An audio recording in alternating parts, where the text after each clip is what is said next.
Hello, I'm Henry Coleman, and today is November the 18th, 1999. I'm conducting an interview with Aaron Spelling for the TV Academy's Archive of American Television, and we're here in Los Angeles, California. Aaron, it's wonderful being here with you again, and we thank you for the opportunity to conduct this interview. I'd like to start with your early years. What was your name at birth? I think it was called Baby. No, that was my name, Aaron Spelling. Aaron Spelling. We couldn't afford a middle name, so that was... That's very good. Did you have any nickname when you were a kid? No. Mm-hmm. Where were you born? In Dallas, Texas. What year? When's your birthday? I think it was 1776 or something like that, Henry. They call you an old producer, right? Did you grow up in Dallas? Grew up in Dallas in a great home back there. And your mother's name?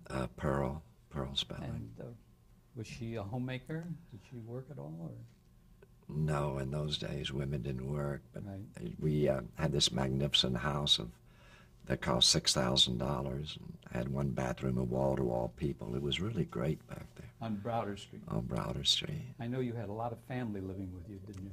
Yes. What was your father's name? David. And what did he do? He was a tailor for Sears and Roebuck. For many years, wasn't he? Many, many, many years. Too many. Aaron, what traits do you think you inherited from your parents?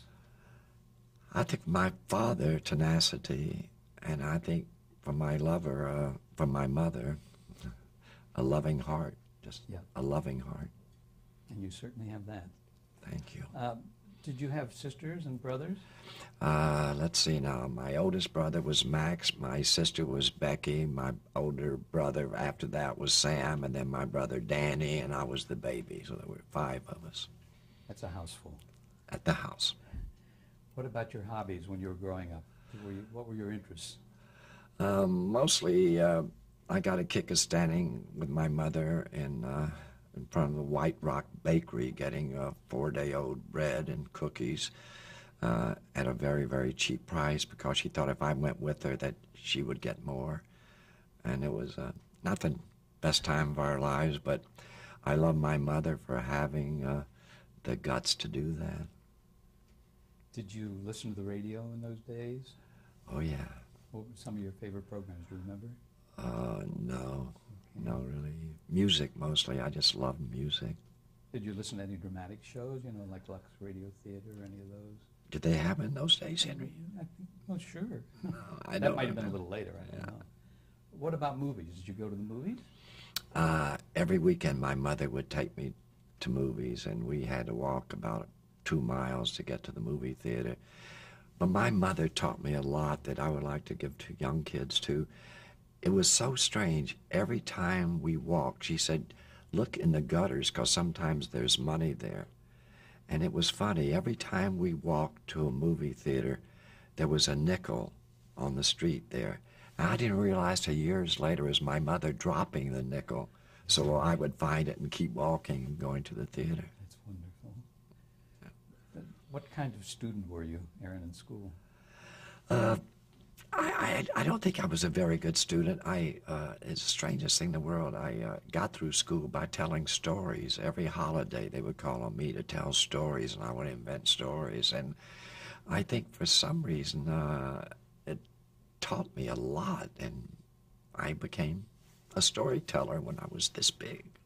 So you had a very inventive mind. Either that or I stole from a lot of people, Henry, I yeah. don't think so. Were you involved in any school dramatics at all in junior high or high school? I was in high school, but most of all in college. When I finally got out of the Army and went to Southern Methodist University, I was involved. Did you always know that you wanted to be a storyteller? Or, I mean, what did you want to be when you grew up? I had a problem. Again, just so young people would know and learn.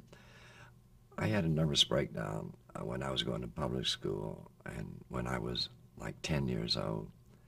And it was because we were the only Jewish family on the block, and I got my butt kicked every day going to school and back. And then my mother used to take me to school. School was only 2 blocks away.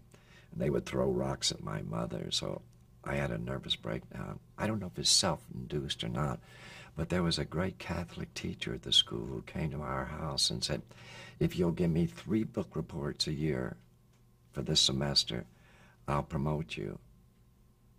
I gave her 48, and I turned to reading, and I think that shaped my life. It sounds like it, because you got into so many different kinds of books, didn't you? Oh, yeah. Were there any favorites that you remember that you want to talk about? Or? Well, Samuel Clemens was my hero, and all the Mark Twain books really start me thinking what I want to be. Sure. Did you like to write in those days? Did you try writing yourself? No. Yeah. No, you know, when you're a kid, you just invent things on top of your head. You Sure. blurt them out, but writing them down, no, I couldn't do that. Then I know that you were into World War II, and you were in the, I guess it was the Army Air Corps in those days, not the Air Force. Did you work in entertainment there at all? What did you do? Well, it was the strangest thing, and I don't know how this happened, but we were sitting around the barracks one day, and they said, you know, you said you were a writer, because I lied a lot in those days, and I wrote something called Wacky Khaki, and we did it. There was somebody you may have heard of named William Holden who starred in it, and we had a great time doing it at Fort Worth Army Airfield, and then an incident happened that changed my life again. They decided for us to fly to an airport in Ohio and do it, a huge airport. And I awoke that morning already to get on the plane, and everybody, Bill Holden had then gone overseas, so we had somebody else playing in it. And they wouldn't let me fly because I had a cold. So I went upstairs and slept in the sergeant's room because he was on the plane. And then a buddy of mine said he was going to Dallas. Well, I'd like to go see my parents. I said, oh, yes, I don't have anything to do. And when I got home, there were about 15 cars around our house. We never had a car, ever had a car. And the only time you would see cars around that house was at a wedding or a funeral. So I thought, oh, my God, something happened to my mother or my father while I was sleeping. The plane crashed, everybody was killed, and they had phoned my parents that I was dead.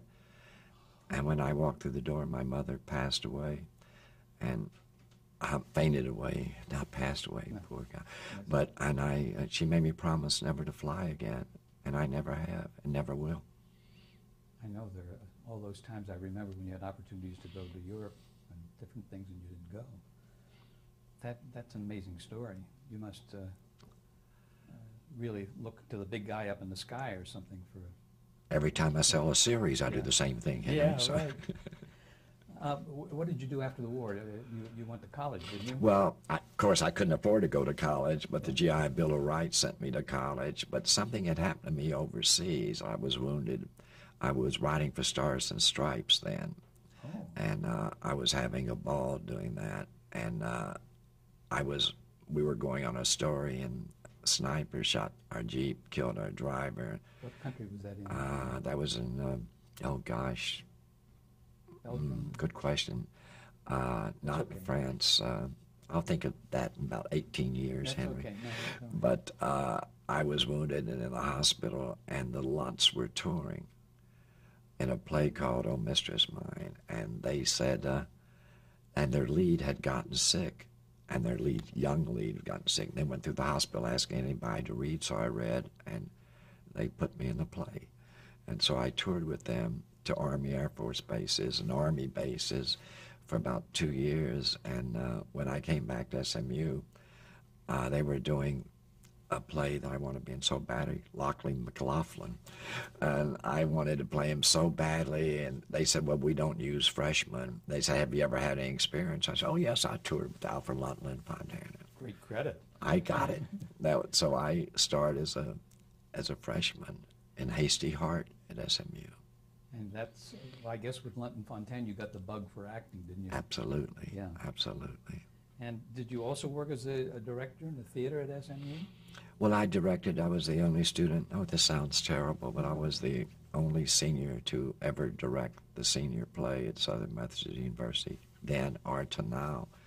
And I was lucky because somebody came to see the play, and he was opening up a new theater that was financed, believe it or not, by Fred Astaire and Ginger Rogers, Mr. Rubin, and he asked me if I'd like to direct for his theater. And I was stunned, and I ended up directing about 16 plays in that theater, and that's what motivated me to come out here. Wonderful. Then you bought a Plymouth and drove out here, didn't you, to California? Well, it wasn't a new Plymouth, Henry, No. but it was a Plymouth. And I'll never forget, my parents gave me their life savings because they wanted me. And I'll never forget my mother's words, follow your dream. In a book I wrote about my life, I keep saying to young people, follow your dream. But my parents financed my way out here. They gave me their life savings, $200. I can't tell you what that meant to me. I think the follow your dream is such good advice, because you have, haven't you, all your career? We all must follow our dream. I keep saying to young people, I'll say it 1,000,000 times, you may not realize all your dreams, but it's better to realize a portion of a dream than live in the world of harsh reality. Excellent advice. When did you first hear about television, Aaron? Do you recall? I know you weren't at the New York World's Fair where they had television, were you? No, I heard about television. We didn't have a television set, but there was a store about 2 blocks from us, a store where they sold television sets and everything. They had one in the window, so my dad would take me down there, and we would look at it through the window, lean against the window so we can hear it. And I saw all those magnificent things. Like, that's where I first heard about Milton Berle and things like that. It was quite an experience. Did you ever think there that you would be in it and be as successful as you are? All I could think of was if I could just get a job and buy a television set. That was my dream at that time. What kind of a job were you looking for when you came to L.A.? I wanted to write, and the only job I could get was selling tickets for an airline company. But this is why you have to follow your dream. One day a man walked in to buy tickets for Ada Leonard and her all-girl orchestra, and he told me about they needed these tickets, and I immediately went to work, and they were flying for a gig, and then they said after that they had a show in town. I said, a show? And he said, yeah, at KTTV we have an hour show every Sunday, and it was an amateur show where only the contestants can be young ladies, and they would either sing, dance, whatever, and it was that kind of a show. So he asked me, would I like a job as band boy? And I thought, band boy, man, I can travel, not flying, but I could travel, and all I could think of was, wow, I was back in show business. I used to carry those damn drums around, and it was great. But eventually they promoted me to head a casting for their shows. So I went to every place in town looking for contestants. Everything from tap dancers to baton twirlers to vocalists. And I must have seen, believe me, in those 2 years I worked there, I must have seen 100 vocalists, and they all sang Malaguena, Henry. That is the only song they knew, I guess. But it was a great experience, and I met a manager. My first manager I met when we were doing the show, and his young lady won for about 4 weeks, and I asked him, and the big prize, are you ready, was a dress. So I thought maybe this manager can handle me as a writer, right? And I said, he said, no, I don't have any other clients, my own client. I said, how do you live? And he said, well, we sell the dress and split it. That was George Slaughter, Henry. Our famous George Slaughter. Who has now become one of the best there is in the business. That's incredible. Just one side note, I know you stayed at a hotel called the Franklin Hotel in Hollywood at $8 a day, and one of your early friends that you met there was? James Garner. Right. I think they call it the No-Tell Hotel. It was great, though. I used to write spec scripts. They had a television set, so I would go in the lobby and watch the television set, and then I wrote spec scripts. And show you how smart I was, Henry. I was worried there'd be a fire and I'd lose my spec scripts, so I put them in the ice box they had in my room. How would that save the scripts? I don't know, but it kept them cool, Henry. I wanted my scripts to be cool. But you did get an agent right after that, didn't you? Out of the whole amateur No, show? it wasn't on the amateur show, but after that, the Mailroom Boys at KTV asked me to compete in a one-act play contest they had in the city. So I couldn't find a one-act play that suited all of them. I didn't want to disappoint anybody. So I wrote one, and we entered the one-act play contest, and we won. And then they came back and said, why don't we do a three-act play? And so I told them the play we should do, and then I called my buddy in Dallas, and he flew our sets up there, drove our sets back to us because we couldn't afford sets. And we opened up in a little theater on Cahuenga Boulevard over a bus station. And every time a bus would come in, the sets would shake. But we played there on weekends for 3 straight weekends. And the change of my life was a man came in one night on our closing night, and he had a Barcelona hat and a black suit and a scarf, and said, I would like to see Aaron Spelling. And I said, I'm Aaron Spelling, sir. And he said, I'm going to see your play. I'll talk to you afterwards. And he walked in, and all I could think of was the bum didn't buy a ticket. But he came out afterwards and said, you'll open up in my theater in 2 weeks. You must all join equity, including yourself. And I said, well, yes, sir, yes, sir. Who are you, sir? He said, I beg your pardon. I said, who are you, sir? And he said, Preston Sturgis. And we went in his theater on Sunset Boulevard, and the rest we did. I finished directing that show. Then he asked me to direct 2 more shows, and one day a man came backstage and said, I can't use directors, can you act? And I said, yes, sir, I can act. And so he said, I will send a script to your agent. I didn't have an agent, so I used my girlfriend. At that time I was dating Carolyn Jones, and I used my girlfriend's name for her agent, and he sent me the script, and his name was Jack Webb, and I did Dragnet. And from that, I got a lot of acting jobs. As a matter of fact, I think I read that you did 7 Dragnets that first year. So certainly you impressed Jack Webb. That was terrific. One of the nicest men who ever lived.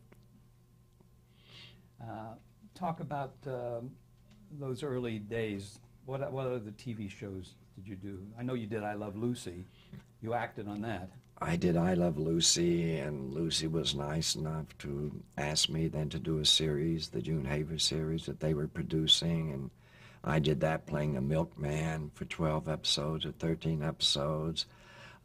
It was glorious, and then I got an offer to do a movie, and I was out of my mind. Kismet, starring Howard Keel. Wow, Kismet! I was in Kismet. What did you play? Well, they really hired me because I was so thin and I could wear sackcloth, and I walked around for 3 weeks going, "Alms for the love of Allah." That was my only line in the whole movie. You still remember it? Oh boy, do I remember. How do you forget lines like that, man? Was that, I think that was your last acting job, but not because of your performance. But you decided at that point to give up acting and go to writing full time, didn't you? Well, I didn't decide, but Carolyn had just been nominated for the Academy Award for something she did, and she had visited Vince Minnelli on the set, and I didn't know she was there, and I was going, "Alms for the love of Allah," and I heard everybody laugh. And as we walked out, she said, "You are through acting." And so I started writing. In 1956, you wrote Jane Wyman Presents. That was the Fireside Theater. I think it was a Western episode.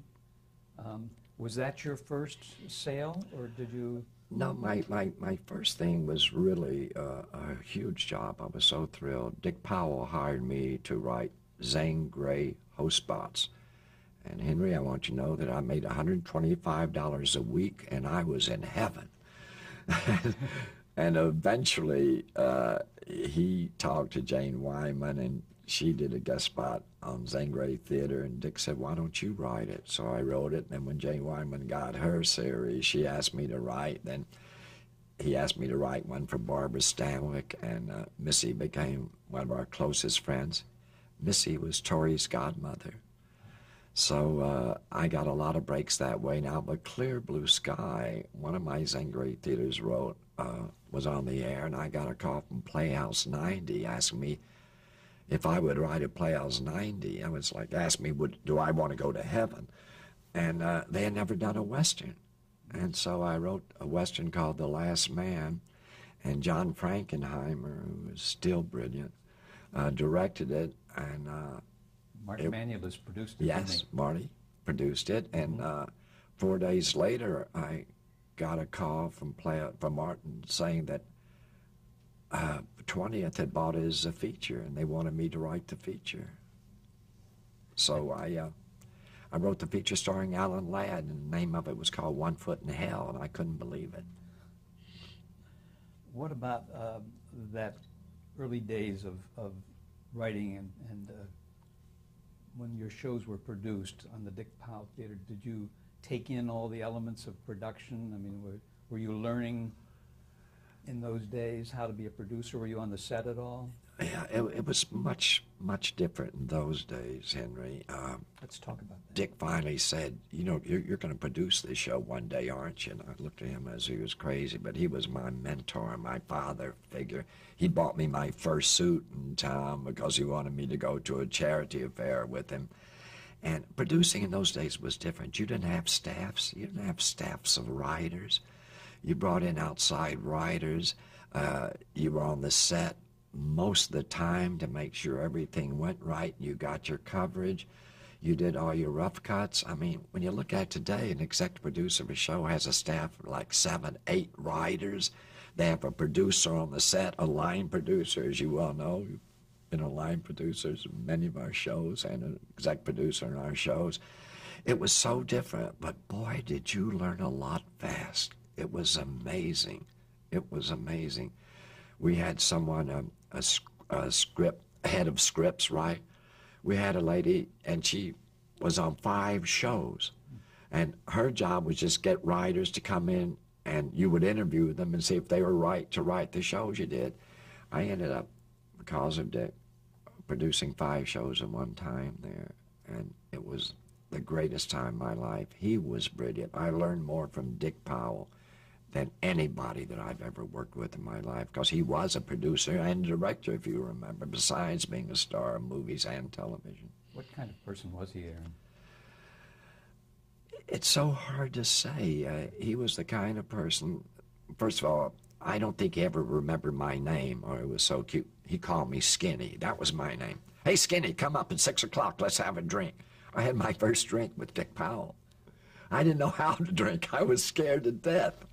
But he was, on weekends, he wanted me to make some extra money. He and Ronald Reagan shared a boat. So when it was the Powell time to go on the boat that weekend, I would drive his kids to the Reagan house, and I got paid for that. When it was the Reagan's time, I'd drive their kids to Dick's house. I made an extra $25 a week, Henry. Tell us about the format of the Dick Powell show. I mean, what did it consist of? Well, it was an anthology, as Playhouse 90 was. It was an hour anthology. Very few people were doing hour anthologies at the time. And Dick's biggest concern, Zane Grey Theater, was his first anthology that he hosted. And his biggest concern was he didn't want to give away story. He hated hosts of anthologies who would say, tonight, Henry Coleman stars as blah, blah, blah, blah, blah, who meets this lady, and this lady passes away, so he has to raise the children. He hated that. So I came up with the idea of talking about the West. And I remember the first one I wrote, in which he hired me for Zane Grey Theater. I remember writing something about tombstones, a tombstone territory, and unique tombstones, and what was written on those tombstones, and the line that he said, I'm hiring you for that line. I said, no, read this tombstone. Here's what it says. Stole a cow that wasn't his'n, hung before he got to prison. And Dick said, that's it, let's do that. You do get lucky sometimes. And that was fresh for television, I mean, because Absolutely. you're right about those other hosts who did giving the away the whole damn story before you ever start shooting. Mm-hmm. Did you have any kind of network interference or network censorship of any kind when you were doing that show? One that I will never forget. I wrote a show. Dick asked me to go to a club and see an entertainer. He had been there and loved him, called Sammy Davis Jr. And I went to see Sammy Davis Jr. and went backstage, and Dick said, see if he wants to do a Zane Grey Theater. I said, okay. Has he ever acted? Dick said, I don't care. He has this great talent. So I went backstage and met Sammy, who later became one of the best friends I've ever had. My daughter's middle name, Tori's middle name, is Davy. And so I met Sammy, and I wrote the show for them. And one day, Dick called me in my office. We were 3 days away from shooting. And I wrote the show, and Dick was on the phone with the sponsor. And in the show, Dick played a sheriff of a town, and Sammy was assigned to him. And Dick was a bigot, and he didn't want, in those days, the term black people working with him or for him. And it was a great idea, I thought, and Dick loved it, and Sammy loved it. But in the show, as they got to know each other, bigotry vanishes as they begin to understand each other. I still hope someday there will be none of this bigotry. But the trick of the whole show was, at the end of the show, someone's going to shoot the sheriff in the back, and Sammy Davis saves his life by killing the man. And the sponsor said, and Dick called Skinny to his office, and I was on the other phone listening, and they said, we will not allow a black man to shoot a white man. And then I yelled out, but he's saving Dick Powell's life. He loves the man. We will not allow a black man to shoot a white man. And so I really said, and I said, Dick, then I quit. And Dick said, if I have to lose Skinny or you as a sponsor, I'm not going to lose Skinny. And then I said, wait a minute. I said, do you object to our using Sammy Davis in the show? And they said, no, we just object to that. I said, Dick, I have an idea.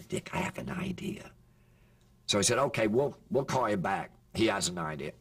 So I told Dick the idea. I went home, and I wrote a show called Buffalo Soldiers, about an African-American group of soldiers in the Civil War, or before the Civil War, where they were fighting Indians.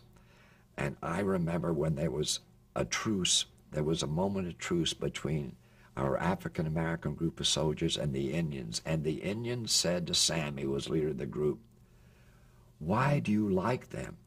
They hate you as much as they hate us. You know, the sponsor let us use that line. They didn't get it. It said more about bigotry than anything about shooting or anything else. So then Sammy and I did a lot of things But together. you've always, even today in many of your shows, and we'll get to them in a little bit, have issues. You always have presented issues even way before the time that anyone else has ever done it on television. I mean, in terms of stories with gay men and stories of showing women being strong. I think that's one of your trademarks in all the shows that you do. Well, thank you. I love to entertain. I do love to just entertain people. But I think you can teach in entertainment. And I think some of the issues that we've done through the years have been fantastic. I remember when the network heard one of our actors on Dynasty was going to be the gay son of John Forsythe, and they said, you can't do that. And I said, why? And John believed in it and fought with the network, and it was the first gay character on television. But we're going to take a moment there to change tapes. I'm sorry, I didn't mean to interrupt you.